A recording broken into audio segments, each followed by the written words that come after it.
Good morning, everyone. I hope you all are fine. My name is Ayushi Kuar and I'm here as a faculty of English. तो मैं आपकी कुछ English poems का आपको basically पढ़ाऊंगी उसके बारे में उनको समझाऊंगी वो चीज़ क्या है ठीक है। तो स्टार्ट करते हैं हमारी फर्स्ट पोएम है dust of snow which is given by Robert Frost. ठीक है, तो एक बेसिक ओवरव्यू देखते हैं हम आपकी पोएम का कि बेसिकली वो है क्या शुरू करने से पहले। तो जो डस्ट ऑफ स्नो जो पोएम है आपकी उसमें जो हमारे ऑथर है रॉबर्ट फ्रॉस्ट, उन्होंने जो हमारी सोसाइटी के ऑर्थोडॉक्स कल्चर होता है, जैसे बहुत जगह आपने देखा होगा कि हमसे कहा जाता है कि जब काली बिल्ली रास्ता काटे तो उस टाइम पे हमें नहीं जाना चाहिए। क्यों? क्योंकि वो चीज अल्टीमेटली आपका जो काम है या तो उसको बिगाड़ देगी या आपका काम नहीं बनने देगी। तो कुछ इस तरीके के ऑर्थोडॉक्स बिहेवियर को रॉबर्ट फ्रॉस्ट ने इस पोएम पे दिखाया है और बोला है कि जैसे जनरली सोसाइटी कहती है कि ऐसा होने से आपके साथ नेगेटिव हो सकता है, लेकिन अगर मैं रॉबर्ट फ्रॉस्ट की बात करूं तो उनके साथ इन सारे साइंस होने के बावजूद भी कुछ चीज अच्छा हुआ। तो ये बेसिकली आपके ओवरव्यू है। तो आइए समरी देखते हैं पहले आपकी पोएम की। हम इसको पहले समरी देखेंगे, फिर पोएम की वन बाय वन हम समझेंगे कि पोएम क्या कह रही है। उसके बाद हम आपका बात करेंगे आपके क्वेश्चन आंसर्स के बारे में, राइट? तो स्टार्ट करते हैं समरी से। Dust of snow is a beautiful short poem written by Robert Frost. Simple कह रहा है कि डस्ट ऑफ स्नो क्या है, एक ब्यूटीफुल शॉर्ट पोएम है जो किसने लिखी है, रॉबर्ट फ्रॉस्ट ने लिखी है। ठीक है, this poem tells that even a simple movement has a large significance. ये पोएम बोलती है कि छोटे छोटे जो मोमेंट्स होते हैं, जो छोटे छोटे पल होते हैं, उसका भी बहुत हद तक हमारी जिंदगी में क्या पड़ता है, एक बहुत प्रभाव पड़ सकता है, एक अच्छा इम्पैक्ट पड़ सकता है। The poet mentions crow and hemlock tree in this poem. मैंने आपसे कहा था कि डस्ट ऑफ स्नो में बेसिकली रॉबर्ट फ्रॉस्ट ने क्या किया है, उन चीजों को सिम्बोलाइज किया है जो नेगेटिव है हमारी सोसाइटी के हिसाब से। तो जो हमारा क्रो होता है, कौवा जिसको हम कहते हैं, और हमारा जो हेमलॉक ट्री है, तो यहाँ पे मैं आपको बता दूं what is hemlock tree. Hemlock tree is basically, ये क्या है, हमारा एक पॉइजनस ट्री है। ठीक है, ये हमारा पॉइजनस जहरीला पेड़ होता है जिसको हम अच्छा या शुभ नहीं मानते। ठीक है, ये रॉबर्ट फ्रॉस्ट आपके अमेरिकन ऑथर है, तो वहां पे हेमलॉक ट्री को माना जाता है। अगर मैं इंडिया के पर्सपेक्टिव से बात करूँ कि अगर ये पोएम इंडिया में लिखी होती तो हेमलॉक ट्री की जगह इसको आप पीपल के पेड़ से भी हम इसमें, हाँ, मतलब एक जो हमारा पीपल का पेड़ का रेफरेंस होता है इंडिया में, सेम चीज आपकी हेमलॉक ट्री को अमेरिका में देखा गया है। तो वो बेसिकली क्रो और हेमलॉक ट्री दोनों क्या है, आपके नेगेटिव साइंस है। ठीक है, तो वही मैं एक्सप्लेन किया, देखो अगला, crow signifies his depressive and sorrowful mood and poisonous hemlock tree। Crow जो होता है हमारा, क्रो हमें क्या सिग्निफाई करता है, डिप्रेसिव और एक सॉरफुल मूड दिखाता है, और हेमलॉक ट्री हमें क्या दिखाता है, पॉइजनस ट्री है, तो वो कहीं ना कहीं नेगेटिविटी शो करता है। Both this signifies that poet was not in a good mood, and so he describes the dark, depressive and bitter side of nature to present a similar mood।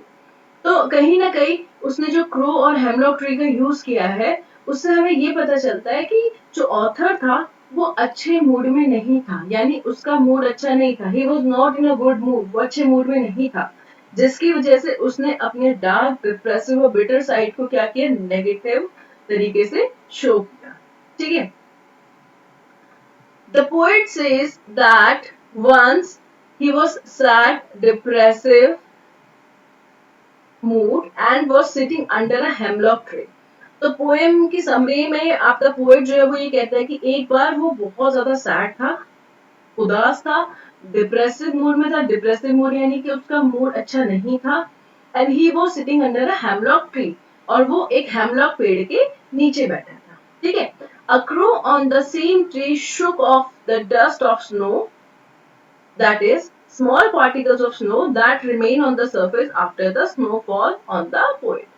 तो वो बोलता है कि एक कौवा, ठीक है, वो जिस ट्री में क्रो आपका सॉरी जिस ट्री में पोएट आपका बैठा था, जिस हेमलॉक ट्री के नीचे आपका पोएट बैठा था, उसी पेड़ के ऊपर कौन बैठा था, कौवा बैठा था।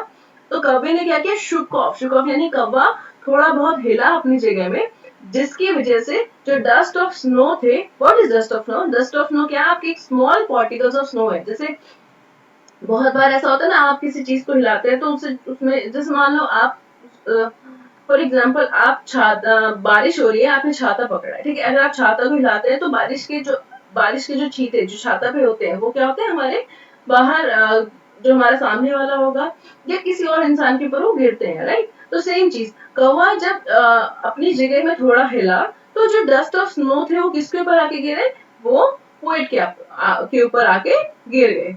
This simple action changed the poet's mood. He realized that he just wasted a part of his day repenting and being lost in a sorrow. तो जैसे ही वो डस्ट ऑफ स्नो या वो स्मॉल पार्टिकल्स ऑफ स्नो जैसे ही आपके poet के ऊपर गिरे तो उससे पोएट का मूड चेंज हो गया, ठीक है। यानी अभी तक वो क्या था, सैड मूड में था, लेकिन उससे उसको थोड़ी बहुत खुशी मिली। तो उसने रियलाइज किया कि जितना भी पार्ट अभी तक हुआ, ये कुछ पार्ट जो है वो दिन का उसने बर्बाद कर दिया है उस सोरो में रह के, या उस अपने अपने दिन को खराब करके उसने वो पार्ट ऑफ डे जो है वो खराब कर दिया है। But the change in his mood made him, अच्छा सॉरी ये हमने हाँ जी, so, but the change in his mood made him realize that he should utilize the rest of the days for some useful activity. यानी उसने ये notice किया कि अभी तक जो भी वो सौर में था उसकी वजह से उसने अपना आधा दिन तो बर्बाद कर दिया या कुछ पार्ट ऑफ डे तो बर्बाद कर दिया। अब जो रिमेनिंग पार्ट, ठीक है, जो रिमेनिंग दिन उसका बचा है उसको कुछ अच्छी टाइम, कुछ अच्छी और यूजफुल एक्टिविटी में उसको आप बिताना चाहिए। The light shower of snow dust washed away his sorrow. His spirit was revived and he got ready to utilize the rest of the day. तो जो छोटे जो डस्ट ऑफ स्नो के जो उसके ऊपर शावर पड़ी थी या जो डस्ट पार्टिकल्स ऊपर उसके ऊपर गिरे थे, उसने क्या करा, उसने उसके सौरों को, सौर यानी उसने उसके उदासी को या जिस भी पार्ट से लेके या जो भी चीज हुई थी जिसकी वजह से हमारा पोएट जो था वो उदास था, उस चीज को हटा दिया और एक नई ऊर्जा उसके अंदर जागृत करी, जिसकी वजह से उसने क्या करा, अपने बाकी बचे हुए दिन को अच्छे काम पे यूटिलाइज किया। तो ये बेसिक हमारी समरी है, ठीक है। अब बात करते हैं पोएम की। अब हम देखते हैं पोएम को वर्ड टू वर्ड मैं आपको डिस्क्राइब करूंगी ताकि आपको और क्लियर अंडरस्टैंडिंग हो जाए। आई होप, मैं उम्मीद करती हूँ आपको समरी क्लियर होगी, क्योंकि सिंपल सा है, बहुत छोटी सी इसमें बोला है। मैं आपको एक बार फिर भी ब्रीफ दे देती हूँ समरी की। समरी में हमने जस्ट ये देखा कि जो हमारा पोएट था वो हेमलॉक ट्री के नीचे बैठा था, ठीक है, और उसी ट्री में हमारा एक कौवा बैठा था, ठीक है। तो कौवा जैसे भी उसने अपनी बॉडी में मूवमेंट करी, आप मानते कि उसने थोड़ा बहुत शेक किया, जिसकी वजह से जो डस्ट ऑफ स्नो थी या जो स्नो पार्टिकल्स थे जो पेड़ पे थे, उसके हिलने की वजह से वो किसके आकर गिरे, किसके ऊपर, पोएट के ऊपर आके थे, ठीक है। तो जैसे ही पोएट के ऊपर वो स्नो पार्टिकल्स गिरे तो पोएट का जो मूड था, अभी तक पोएट का मूड बहुत सैड था, ग्लूमी था, लेकिन जैसे ही वो डस्ट पार्टिकल्स उसके ऊपर गिरे तो उसको उस चीज ने उसकी मूड को चेंज कर दिया। यानी अगर वो गम में था या अगर वो सौरो था या डिप्रेस था तो अब उसको उस चीज से अच्छा लगा। तो उसने ये रियलाइज किया कि जो पार्ट ऑफ डे उसने अपना बर्बाद कर दिया है उस सौरों में रह के या उस गलत चीज के बारे में सोच के, तो अब उसको क्या करना चाहिए, बाकी बचा हुआ दिन अच्छी चीज पे या यूजफुल एक्टिविटी में डालना चाहिए। तो बेसिक यही जस्ट हमारी समरी है पोएम की। बहुत छोटी पोएम है, ठीक है। तो आप पोएम को हम वर्ड टू वर्ड देखिए। The way a crow shook down on me the dust of snow from a hemlock tree, ठीक है। ये पोएम की फर्स्ट 4 लाइंस हमारी कह रही है कि जैसे ही या जिस भी तरीके से एक क्रो ने उस पेड़ पे शुक किया, शुक डाउन, देखो यहाँ पे मैंने आपके डिफिकल्ट वर्ड मीनिंग भी रखी है। मैंने पोएम के साथ साथ जो वर्ड्स जो मैं लगता है जिसकी मीनिंग हमें पता होनी चाहिए वो मैंने डाल दिया। तो अगर मैं देखो शुक की मीनिंग जो है, शुक की मीनिंग यहाँ पे क्या है, शेक है।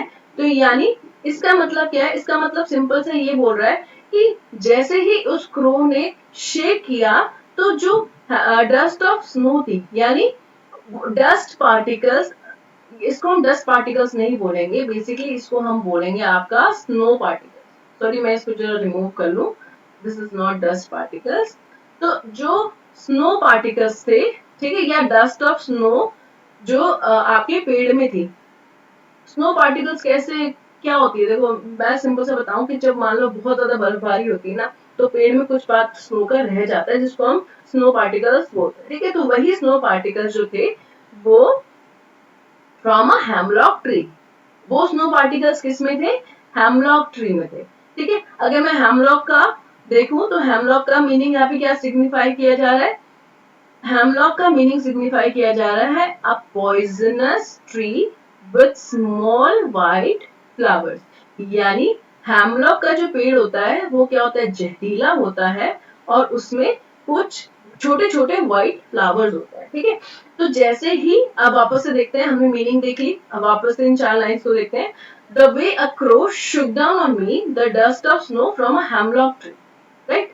तो जैसे ही उस क्रो ने शेक किया तो जो उस पेड़ में जो डस्ट ऑफ स्नो थे, इतना इसका मतलब है। ठीक है, वो क्या हुआ? वो मेरे ऊपर आकर गिरे। मेरे पर कौन? यहाँ पे मैं कौन है? यहाँ पे मैं, हमारा ऑथर है, वो कौन है? Robert Frost. तो यही बेसिक ये 4 लाइनें बोल रही हैं, इसका मतलब यही है। अब उस डस्ट ऑफ स्नो का ऑथर पे गिरने के बाद क्या हुआ, वो ये 4 लाइन पे बताया।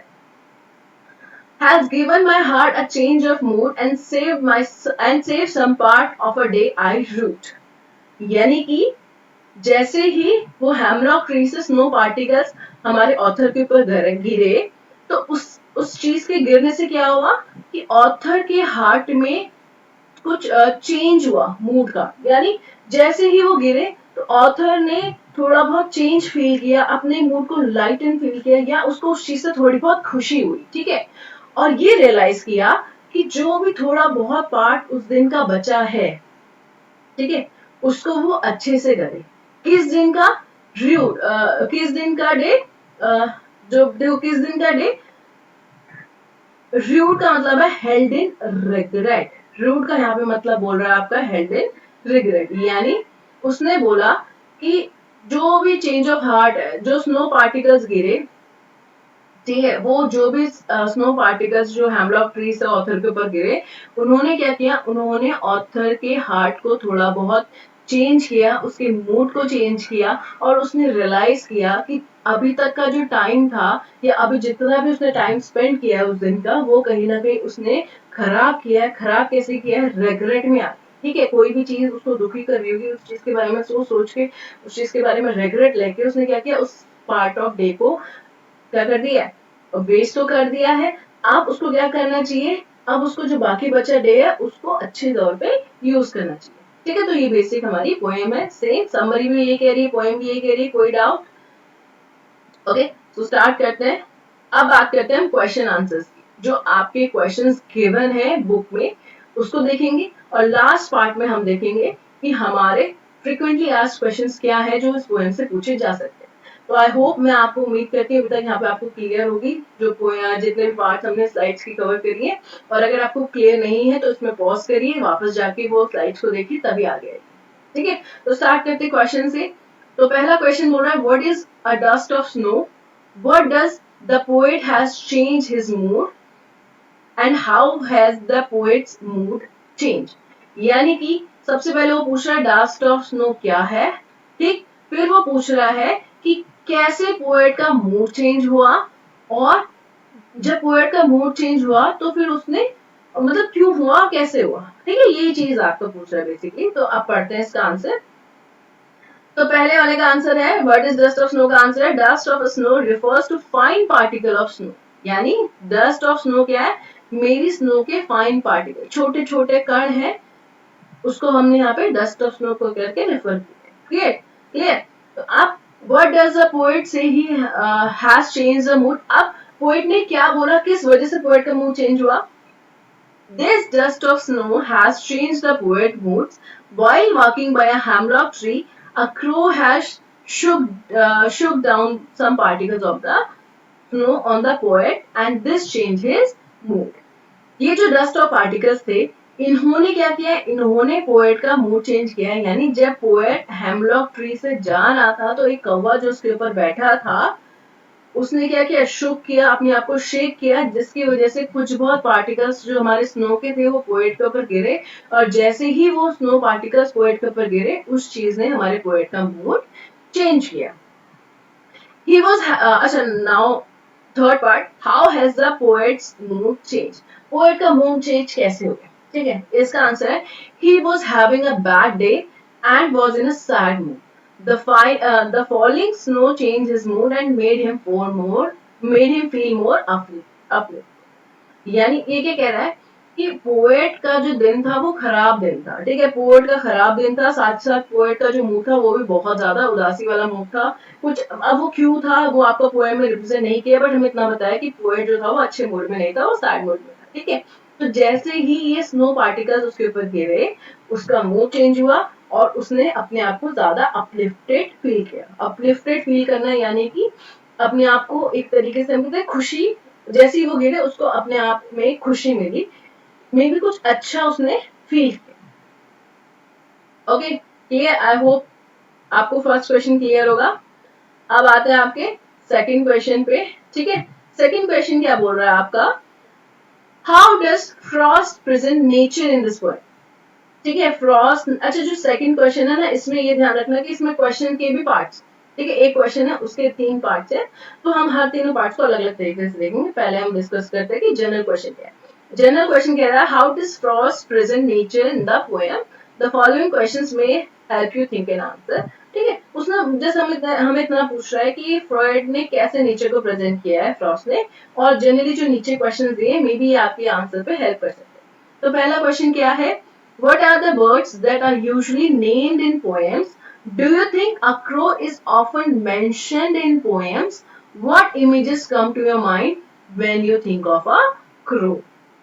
अच्छा इसका आंसर देने से पहले मैं आपको याद दिला दूं, जो मैंने फर्स्ट स्लाइड में ओवरव्यू दिया था उसमें मैंने क्या कहा था कि जनरली हमारी सोसाइटी के ऑर्थोडॉक्स थिंकिंग को यहाँ पे रिप्रेजेंट किया है फ्रॉस्ट ने। उसने बोला कि जनरली हमारे साथ भली वो चीज नहीं हुई हो, लेकिन हमारे माइंड में सोसाइटी कॉन्स्टेंटली उस चीज को बोलती, तो हम भी उस चीज को फील करने लग जाते हैं कि अगर कोई नेगेटिव साइन देखेंगे, हमारे साथ कोई नेगेटिव साइंस हुआ होगा तो हमारे साथ वो चीज गलत होगा, ठीक है। तो यही बेसिक्स में बोल रहा है कि what are the birds that are usually named in the poems, कौन सी ऐसी चिड़ियाएं हैं जिनको जनरली पोएम्स में हम सुनते हैं। तो birds like sparrow, nightingale, peacocks are more often named in the poems, यानी इस तरीके की जो बर्ड्स हैं जनरली हम इन्हीं को यूज करते हैं पोएम्स में। तो ये पहले उस पार्ट का आंसर है। Do you think a crow is often mention in the poem, अब ये कह रहा है कि आपको क्या लगता है कि क्रो को हम बहुत बार मेंशन करते हैं पोएम में? नहीं। Unlike these birds, crows often seen as indicator of doom and fear. मैंने पहली स्लाइड में क्या बोला था, क्रो हमारा नेगेटिविटी को रिप्रेजेंट करता है, राइट। तो क्रो को हम कभी भी अपनी पोएम में मेंशन नहीं करते हैं, बहुत कम, अगर हमें कोई चीज नेगेटिव दिखानी है उसके लिए करते हैं, अदरवाइज हम क्रो को मेंशन नहीं करते। Now next part, what images come to your mind when you think of a crow? क्या इमेजेस आपके माइंड पे आती है जब आप क्रो के बारे में सोचते हो? तो जे are used often for negative references, तो क्रो जनरली हम नेगेटिव रेफरेंस के लिए ही यूज करते हैं। तो क्लियर फर्स्ट पार्ट। अब आते हैं सेकंड पार्ट में, सेम क्वेश्चन के सेकंड पार्ट में। सेकंड क्वेश्चन क्या कह रहा है हमारा, again what is a hemlock tree, ठीक है। Why doesn't the poet write about a more beautiful tree such as maple or an oak or a pine? ठीक, यानी क्वेश्चन में समझाओ, क्वेश्चन ब्रीफ में समझाती हूँ। क्वेश्चन बोल रहा है आपका कि हेमलॉक ट्री क्या होता है, ठीक है। What is hemlock tree, hemlock tree क्या है, और पोएट ने कोई अच्छा कोई ब्यूटीफुल ट्री क्यों नहीं यूज किया, उसने सिर्फ हेमलॉक ट्री क्यों यूज किया। ब्यूटीफुल ट्री जैसे कौन से हो सकते हैं, मैपल ट्री हो सकता है, ओक ट्री या पाइन ट्री, ठीक है। तो अब इसका आंसर क्या है, देखो, trees are also seen as mighty creatures imparting wisdom as they are too old. Generally अगर मैं बात करूँ ना ट्री की, तो हम कहते हैं ना एक पेड़ की लाइफ कितनी होती है, मोर देन 500 ईयर्स और अप टू 500 ईयर्स। तो ट्री जो होता है जनरली की बहुत बड़े क्रिएचर्स हैं, माइटी क्रिएचर्स हैं, जनरली ये हमारी विजडम को शो करते हैं, इम्पार्ट करते हैं हमें विजडम, ठीक है।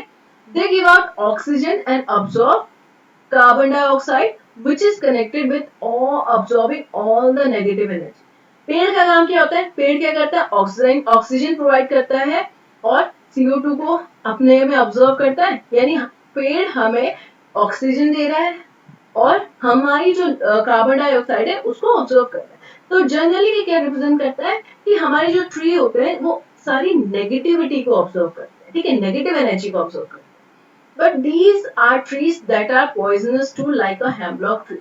But बहुत सारे पेड़ ऐसे होते हैं जो पॉइजनस भी होते हैं, जैसे hemlock tree. So what is a hemlock tree?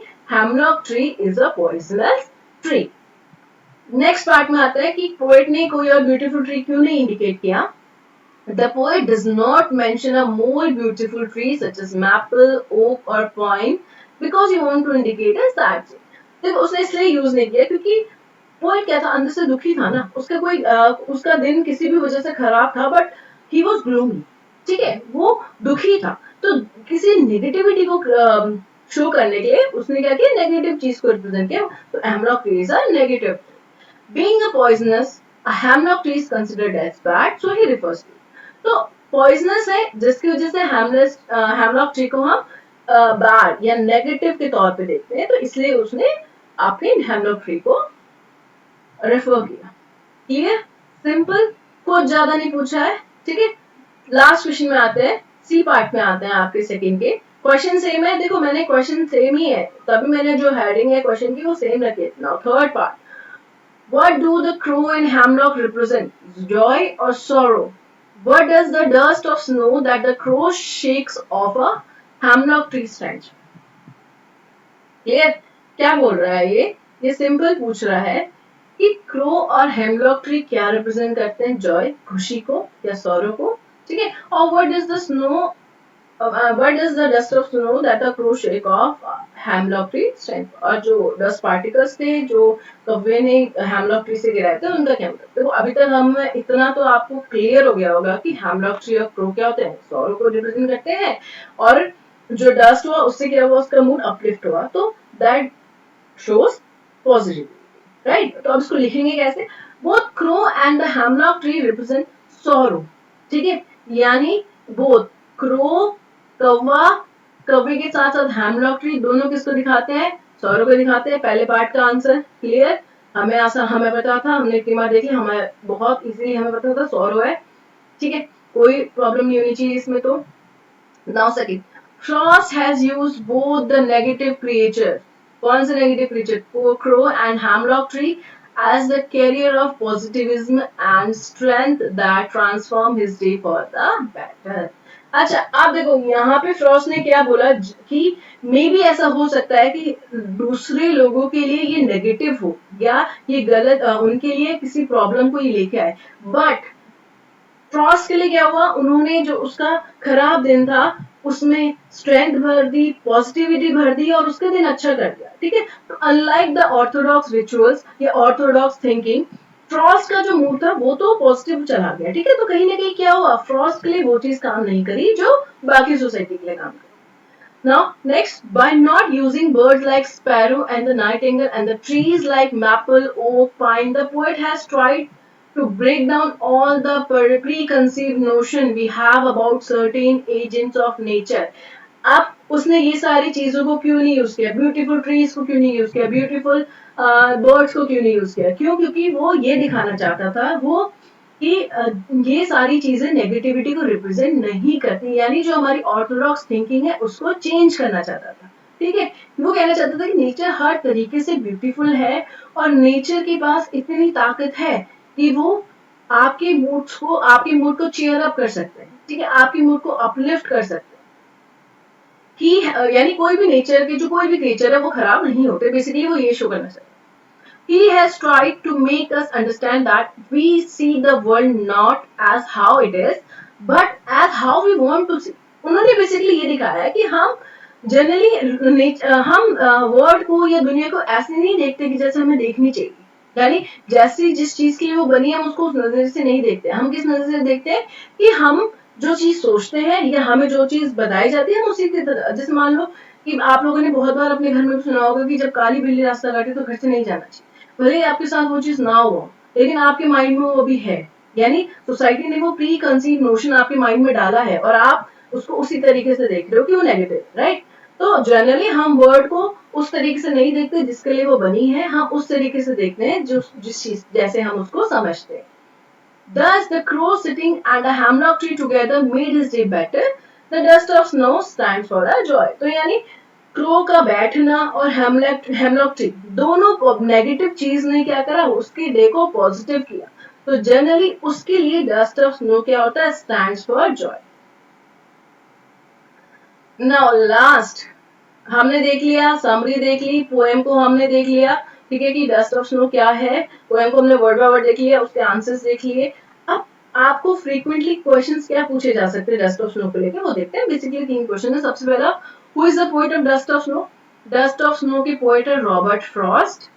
What is why is time a significant factor of our life? ठीक है, उसने देखो ये वाला पोर्शन वहां से लिया गया जहाँ पे उसने बोला ना कि मैंने कुछ पार्ट जो है अपनी लाइफ का सॉरी दिन का वो बर्बाद कर दिया है, लेकिन अब मैं क्या करूंगा, अपने आप को अच्छे मूड पे लाऊंगा और अपने डे को अपलिफ्ट करूंगा। ठीक है, तो वो जो टाइम है वो क्यों इतना क्रूशियल उसने दिखाया। Lost time will never return. देखो उसने टाइम इसलिए क्रूशियल दिखाया है क्योंकि जो टाइम हमने लॉस्ट कर दिया, यानी हमने जो समय बर्बाद कर दिया, अब वो तो वापस नहीं आएगा। तो हमारे लिए इम्पोर्टेंट क्या है कि जो जितना बचा हुआ हमारा टाइम है उसको हम प्रोडक्टिव मैनर में उसका यूज करें और उससे कुछ अच्छी चीज बनाए, उससे कुछ हम कंस्ट्रक्टिव करें, यानी कोई ऐसी चीज निकाले जो हमें बेनिफिट देगी। Now third, what is a hemlock tree? A hemlock tree is a poisonous tree with white flowers. It generally stands for sorrow. Hemlock tree जो होता है हमारा एक poisonous tree होता है, जहरीला पेड़ है जिसमें small white flowers होते हैं और जनरली हमारा sorrow को रिप्रेजेंट करता है, यानी नेगेटिव इमेज ये रिप्रेजेंट करता है। तो ये आपका डस्ट ऑफ स्नो की पूरी बेसिकली मीनिंग था, साथ में हमने इसके क्वेश्चंस देखे। तो इस वीडियो को हम यहीं खत्म करते हैं। आई होप आपको चीजें क्लियर होंगी, अगर नहीं है तो प्लीज वापस उस वीडियो पर जाइए, इस पार्ट को दोबारा देखिए, समझिए, बहुत इजी पोएम है। तो थैंक यू।